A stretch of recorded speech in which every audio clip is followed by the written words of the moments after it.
And welcome back to The Breakfast here on Plus TV Africa. In our next conversation, governors of the 6 southwest states and the Miyetti Cattle Breeders Association, Macban, have agreed to ban night and underage grazing in the southwest. This was announced in a communique at the end of their meeting in Akure, the Ondo state capital, on Monday. The communique also condemned the illegal occupation of the state's forest reserves. If you recall, the Ondo State Governor Rotimi Akeredolu had directed herders to vacate all forest reserves in the state within 7 days. And that, of course, there was also an incident in Oyo State over the weekend when a local warlord, Sunday Adebayo, led residents to chase out members of a Fulani community in Igongo over allegations that they harbor criminals. Let's now take a listen also to the stakeholders at the meeting which held yesterday. The meeting, in which has in attendance governors of Ekiti, Ondo, Oyo, Osun, Kebbi, and Jigawa State, is to put to rest controversy surrounding the order given by Governor Rotimi Akeredolu to the herders. Ban of night and underage grazing also formed part of the resolutions reached at a meeting between leadership of the association and governors from the southwest, as well as their counterparts from Kebbi and Jigawa states in Akure, Ondo State. The chairman of the NGF and governor of Ekiti State, Kayode Fayemi, said the forum is after the arrest of criminals irrespective of ethnic background. Hence, the need to build partnership for peace, progress, and development. Our forest reserves as the area of coordination. So, anybody who is there illegally has 7 days to vacate the place. And that, here and I spoke and said, look, even our farmers, we register them. Was that not what I said? And that anybody who wants to now use that place will have to be registered.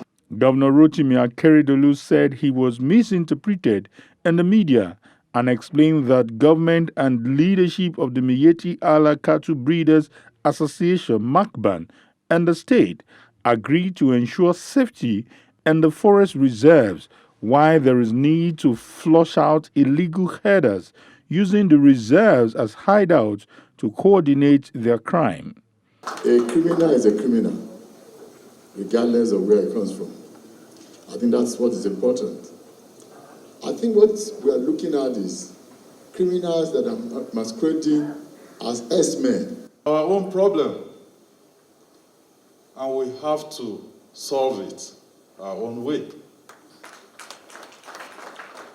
Some of the tension that has been witnessed in the last 1 week will have been needless. Media is partner in progress. The world is not waiting for our country. That there is need to build partnership for peace and security with Macban and other representatives of ethnic organizations and jointly wage war against criminality. That Macban is a peace-loving, law-abiding organization which does not harbor or condone. The leadership of the Miyetti Allah, who said they are open to working with government to check crimes, directed all their members to stop night and underage grazing. Close watchers also advised that beyond the political solution, efforts must be made to dispel mutual suspicion from the two ethnic nationalities. Welcome back, and we, of course, will get straight into that discussion, talking about the Southwest governors and their resolutions with the Miyetti Cattle Breeders Association right after this short break. Stay with us.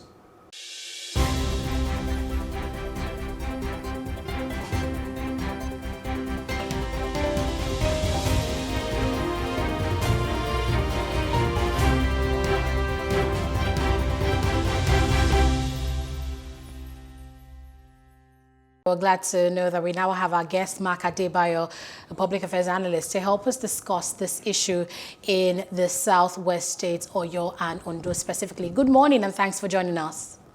Good morning. I remember us having this conversation just yesterday about, the up and downs of the southwest state and, the issue with cattle and grazing and, the registration of herders or not. But now the Miyetti Allah, the southwest governors, they all had a meeting yesterday where they seem to have reached a peace deal to ban open night and underage grazing. Do you think this is a permanent solution or this is a win for all sides and stakeholders? Well, it is neither a temporary win or a permanent win for everybody. The hurdles have won again because it is not a question of the time of grazing that is the problem, whether grazing at night or day. For as long as you allow open grazing and open roaming of animals, the criminalities will continue. Yes, it is in the night that these guys destroy people's farms, mostly. But it is in the day that the killing, the raping, and all manner of criminalities take place. It is not in the night. They kidnap in the day, they rape in the day, they kill in the day. So it's not about the time of grazing. It is that governors lost the courage to insist on doing the right thing. And that outright banning of open grazing, for them to say they should stop underage grazing, stop night grazing, all these things. So in the day they can graze. This is the governors have compromised the security, the peace, and the welfare of their people in order just to satisfy the federal government. I guess they succumbed. I make bold to say that the government succumbs to the blackmail of the federal government by bending over backwards to continue to accommodate the criminal activities of these people. So, what has grazing in the day of night got to do with criminality? All right. The solution, the permanent solution, we need to get these people to ranch their animals. Mr. Adebayo. To ranch their animals. Ranching is the ultimate solution to this recklessness of these people. Mr. Adebayo, I want to jump in here. You said the governors seem to lack the courage to do the right thing. What would you say are the steps that they should have taken instead, regardless of how it hits the federal government and of course that angle. Of course, you remember also that the federal government will always remind them that Nigerians have the right to live and work and do business in any part of the country.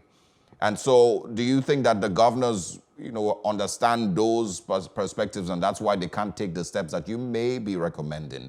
But first of all, let me hear from you. What do you think the governors should have done in order to protect their citizens? The federal government would right by saying any Nigerian has the right to be domiciled in any part of this country, to do their business. But the federal government is wrong in supporting the criminal businesses of the killer others. And the governor should have insisted on protecting his people by insisting that, look, I don't want open grazing in my state. And as the security officer of my state, I am banning open grazing. And then you legislate to support it. And then you mobilize your people behind such legislation. So, for the federal government, you see, unfortunately, we have a presidency. Hello, Mr. Adebayo. Hello? Kindly go ahead. Okay, please. Unfortunately, we have a presidency that does not see anything wrong with the criminal activities of this killer adder. That is the major issue that we have. Look at Benue State. Benue State, that's why the fact that Benue State has banned open grazing. These criminals are still attacking security agencies. They are still attacking the forest guard. They are still attacking the people who are enforcing anti-open grazing law of that state.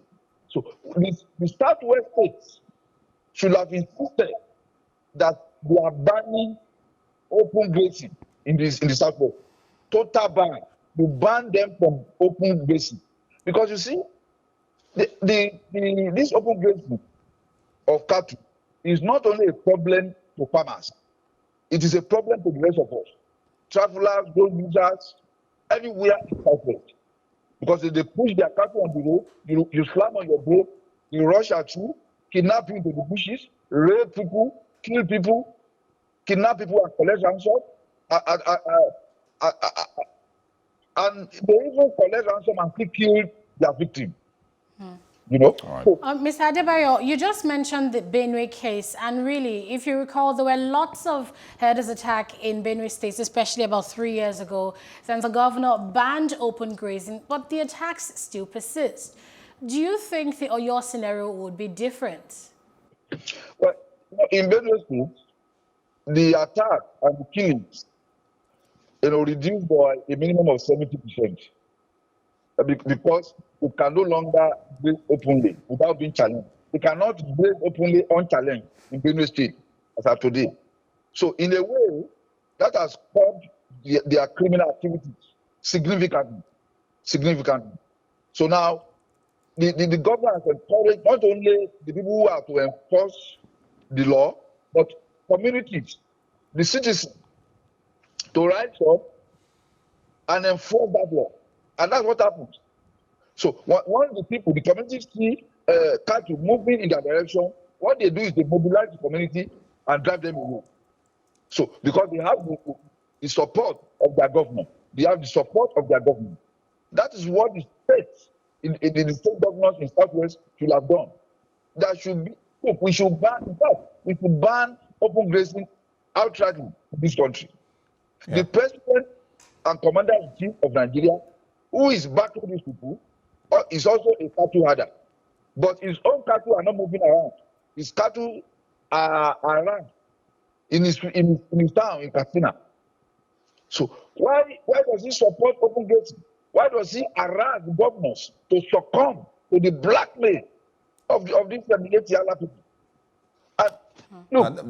That's a great angle, because I was actually going to go there next, and ask if the federal government should also buy into the narratives and see reasons with the Southwest governors for taking the steps that they are taking with regard to security, and give an order to ban open grazing and nighttime grazing and underage grazing and all sorts nationwide. But I don't know if that is likely going to happen. So let's have you finish your thoughts on that one, and then also talk about the Southeast.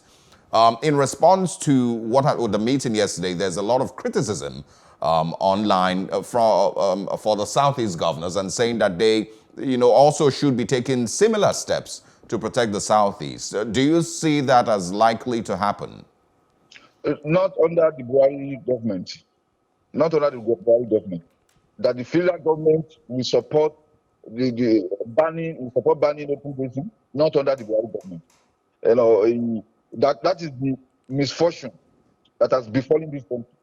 Now, to me, at any point you choose to sit at this meeting with, alleged criminals, what you are doing is that you are encouraging them to be more confident to carry out their criminal activities, and that is what has happened yesterday. It didn't work in Katsina State. It never worked in Zamfara State. Everywhere you sit down with them to discuss with them, the criminality now increase exponentially. That's what happens all over the world. Speak to any criminologist, who will tell you at any point in time that you sit at the round table,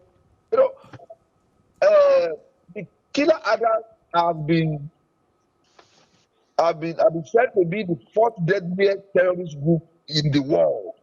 The fourth deadliest terrorist group in the world.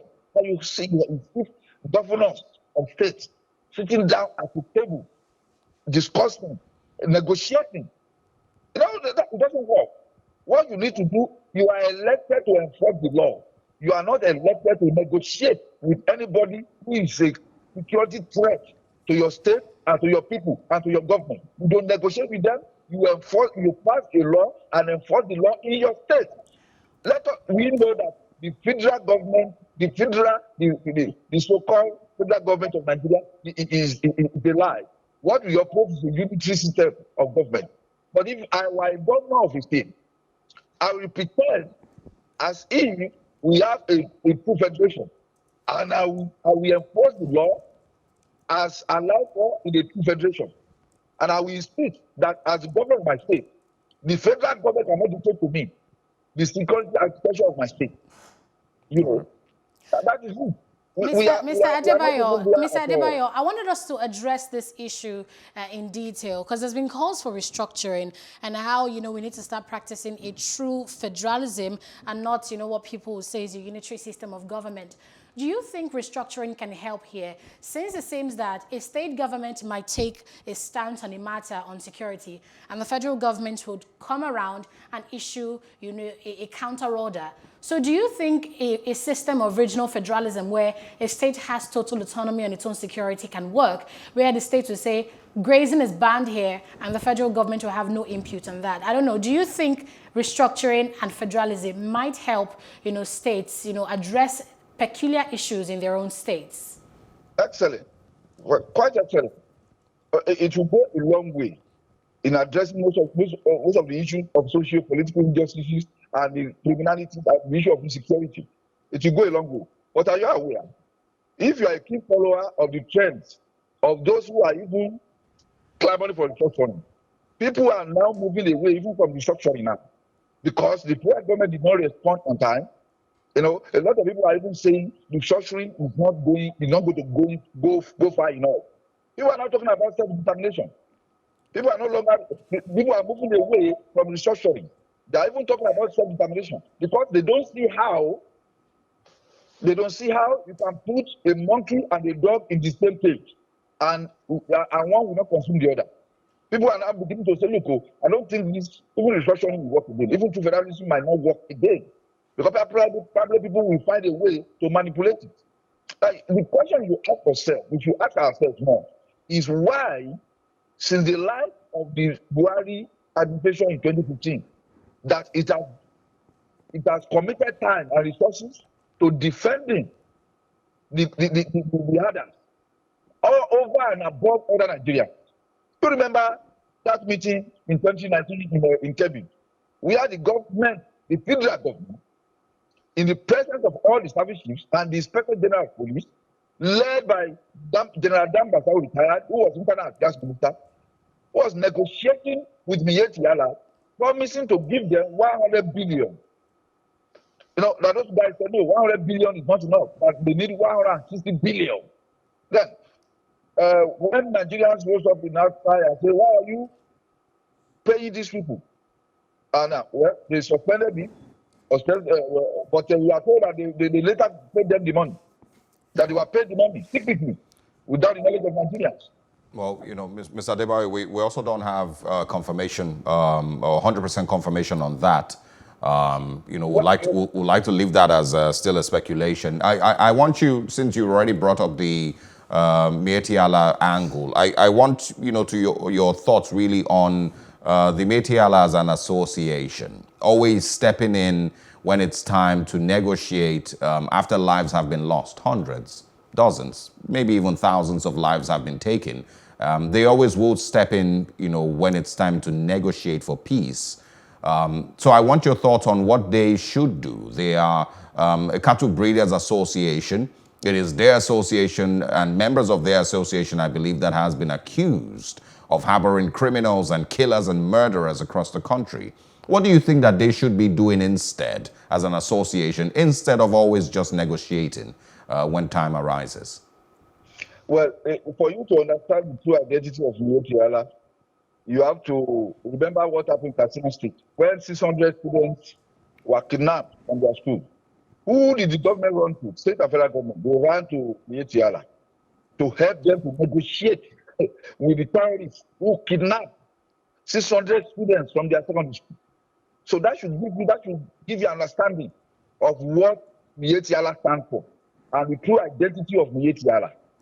That even the federal government and the state government understand that they have a leverage in criminal activities within the country that they could step in and negotiate with criminals and then get things done. So they have become they have become a door between the government and terrorists and killers and kidnappers, you know, and bandits. So that should give an understanding of what the Miyetti stands for and why a serious government, a committed government, a patriotic president should ban Miyetti, should seriously consider declaring Miyetti as a terrorist organization instead of calling IPOB a terrorist organization when it was not a terrorist organization. You know, so even in the area of criminal activities, there is nepotism. Nepotism is being displayed even in the area of engaging criminal activities of people in this country. So if you are Fulani, you are protected. So don't expect the Miyetti to step in when they are killing farmers. Don't expect the Miyetti to step in when they are kidnapping. But the Miyetti will always come in immediately their interest, the interest of the killer others are threatened. All right. Mr. Adebayo, before we let you go, I'd like to ask this question. The Southwest governors, the Miyetti, they've all negotiated. They've said they will ban this, they would ban that. You know, in Ondo State, they're registering the herders. But if they do, like you say, and actually ban grazing, I've asked this question before. Where will the herders go, really? Where will they go with their cattle? Because remember that we all eat the meats, you know, the meat from this cattle, you know, in the markets where we go to buy. So where do they go to? And this leads me to my next question. Yeah. Why don't we consider ranching nationally? I don't see us or the government speaking in this direction. We just talk about open grazing. I mean, we see how livestock is raised in other countries. Nigeria is not the only country where, you know, cattle is reared. In other parts of the world, there are sophisticated ways where cattle is reared. There is ranching where, you know, swaths of land are given to them. They're able to, you know, graze their cattle and all of that there. Why don't we consider that? Because banning it or having them register could be described as putting a band-aid on a bullet wound, don't you think? Look, it's just papering. We are just papering over a cracked wall. We are just putting paper upon on the cracked wall by asking them to register. By asking, you mentioned the fact that we all meat, but it's because we eat meat, it's allowed the meat to be eating us now.